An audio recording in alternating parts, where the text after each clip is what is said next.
धरती पर कलयुग का आगमन कैसे हुआ?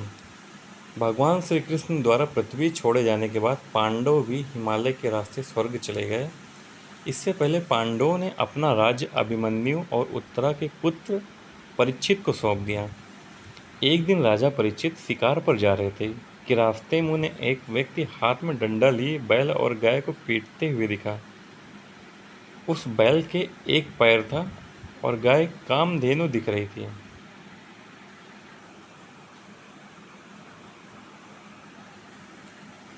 राजा ने अपना रथ रुकवाया और क्रोधित होकर उस व्यक्ति से पूछा, तू कौन अधर्मी है जो निरीह गाय और बैल पर अत्याचार कर रहा है? तेरा कृत्य ही ऐसा है कि तुझे मृत्यु दंड मिलना चाहिए। कलयुग राजा परीक्षित की बात सुनकर डर से कांपने लगा। इस पर राजा ने बैल से पूछा, हे देव, आपके 3 पैर कहाँ हैं? आप बैल हैं या कोई देवता है? बैल ने कुछ ना कहते हुए भी सब कुछ कह दिया और बैल के वचन सुनकर राजा ने कलयुग का वध करने के लिए अपनी तलवार निकाल ली। इस पर कलयुग त्राहि त्राहि करते हुए राजा परीक्षित के पैरों में गिर गया। राजा अपनी शरण में आए हुए व्यक्ति की हत्या नहीं करते थे, तो उन्होंने कलयुग को जीवन दान दिया।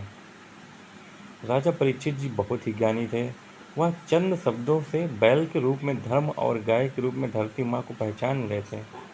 कलयुग को जीवन दान देने के बाद राजा परीक्षित ने कहा, कलयुग तू ही पाप, झूठ, चोरी, कपट और दरिद्रता का कारण है। तू ही है। तू मेरी शरण में आया तो मैंने तुझे जीवन दान दिया। अब मेरे राज्य की सीमाओं से दूर निकल जा और कभी लौट कर मत आना। इस पर कलयुग गिड़गिड़ाते हुए विनती करने लगा, महाराज, आपका राज तो संपूर्ण पृथ्वी पर है। मैं आपकी शरण में आया हूँ तो मुझे रहने का स्थान भी आप ही दीजिए। कलयुग की विनती स्वीकार करते हुए राजा परीक्षित ने उसे रहने के लिए जुआ, मदिरा, परस्त्रीगमन और हिंसा जैसी 4 जगह दे दी।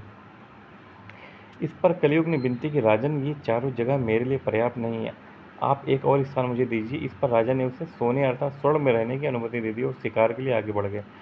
कलयुग को स्थान देने समय राजा भूल गए कि उन्होंने सिर पर सोने का ही मुकुट पहना था। राजा से स्थान मिलते ही कलयुग तब तो वहां से चला गया, लेकिन थोड़ी देर बाद सूक्ष्म रूप में वापस आए और राजा के मुकुट में बैठ गया।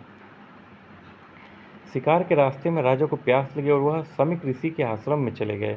उस समय समीक ऋषि ध्यान में लीन थे और राजा द्वारा पानी मांगे जाने पर भी उन्होंने कोई उत्तर नहीं दिया। इस पर राजा के मुकुट में बैठे कलयुग ने अपना असर दिखाया और राजा के मन में ऋषि को मृत्युदंड देने का विचार आया, किंतु अच्छे संस्कारों के कारण उन्होंने ऐसा करने से खुद को रोक लिया। लेकिन कलयुग के बुरे प्रभाव के कारण उनकी मृत्यु भ्रष्ट हो गई और उन्होंने एक मरा हुआ सांप समीक ऋषि के गले में डाल दिया। पृथ्वी के किसी मनुष्य पर कलयुग का यह पहला प्रभाव था और उसने सबसे संस्कारी राजा को ही अपना शिकार बनाया। जब समीक ऋषि के पुत्र भृंगी स्नान करके लौटे तो उन्होंने देखा कि उनके पिता की समाधि में बैठे और उनके गले में मरा हुआ सांप पड़ा है।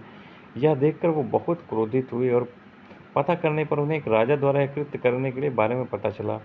इस पर उन्होंने साफ दिया कि अगले 7 दिनों के अंदर राजा की मृत्यु तक्षक नाग के डसने से होगी। जब समीक ऋषि का ध्यान पूरा हुआ और उन्हें इस बारे में पता चला तो उन्होंने राजा के पास सूचना भिजवा दी ताकि वह पूरी सतर्कता बरतें। इस पर राजा ने अपने आप को मृत्यु के लिए पूरी तरह तैयार कर लिया और अपने बेटे जन्मेजय का राज तिलक कर उन्हें साज सौंप दिया। फिर 7वें दिन तक्षक के काटने से राजा की मृत्यु हो गई। तब जन्मेजय को पिता की मृत्यु का कारण पता चला तो उन्होंने सभी सांपों को मारने के लिए सर्प शस्त्र यज्ञ किया। इस पर सभी सांप आकर हवन कुंड में गिरने लगे। डरे हुए तक्षक ने इंद्र के सिंहासन में लपेटा ले लिया और फिर आस्तिक ऋषि के समझाने पर जन्मेजय ने अपना यज्ञ रोका। फिर पृथ्वी पर इतना सक्षम कोई राजा नहीं बचा जो कलयुग को रोक सके। ये था कलयुग का प्रभाव।